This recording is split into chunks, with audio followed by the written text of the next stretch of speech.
So a client reached out to me this morning because LA Fitness had contacted them and they were wondering if that practice would be interested in one of those 5 foot tall, skinny display advertisements that would go in front of their storefront. They were asking if that practice would be interested in that. And so my clients asked me what I thought of it, and I shared with them basically what my experience was with almost all physical advertising. So things like flyers, things like billboards, things like mailers, or whatever that might be, even boothing.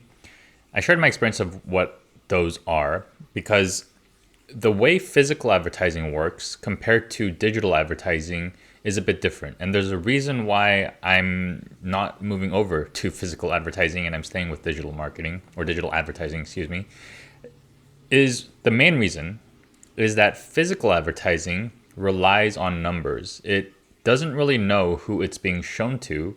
So the way that you get more action, you drive more action is to put it in places where more people go through. So high traffic areas are where billboards cost more. Where if you're in a freeway with very little traffic, billboards will be a lot cheaper. Same thing with bus station stops, and same thing with even newspapers where you send it. So when we don't see much results, the answer is to spend more, to get more coverage, to buy more and do more.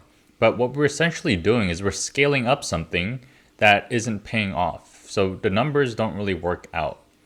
The people it does work out for are people where their products or services are meant for the masses.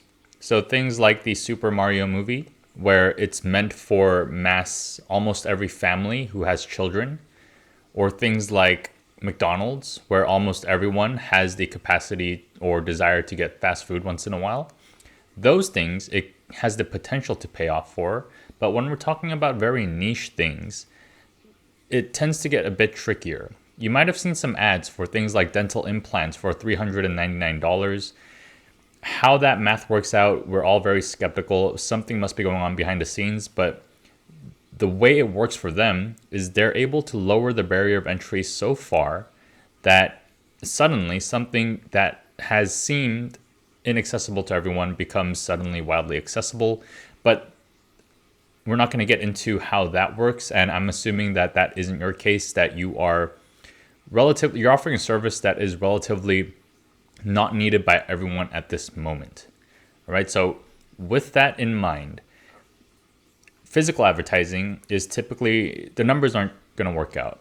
Now, on the flip side, we have digital advertising, where you are now advertising. You are promoting to people who are searching for the services that you do. So that would be Google advertising or Bing or whatever other search engine.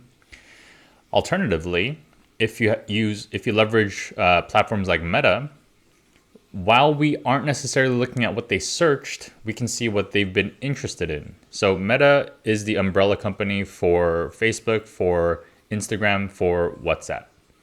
So if they're communicating about things related to whatever services you do, if they're showing interest by searching at other things, so maybe they're looking at videos on Instagram of your services, or they've shown interest in some other way on Facebook, or however it may be, we're able to target them.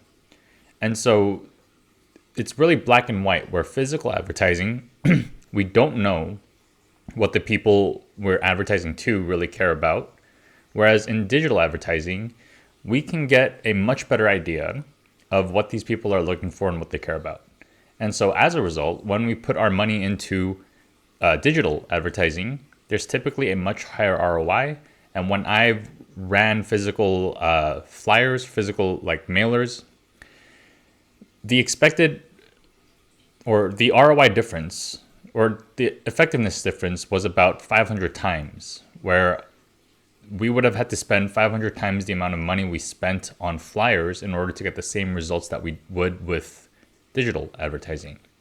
So that is the contrast, especially for niche things. Like if your services aren't needed by, I would say, 1% of the people out there currently, and if you think about it, I'm not talking about in general, but at this moment, then it's unlikely that you're going to benefit from physical advertising. And that 1% is just a number I threw out there. What I mean is that if for the most part you can't find someone, if you can't just go into the street and find someone who is looking for this right now, you're not really going to benefit from physical advertising. It's that your services and products aren't meant for that world.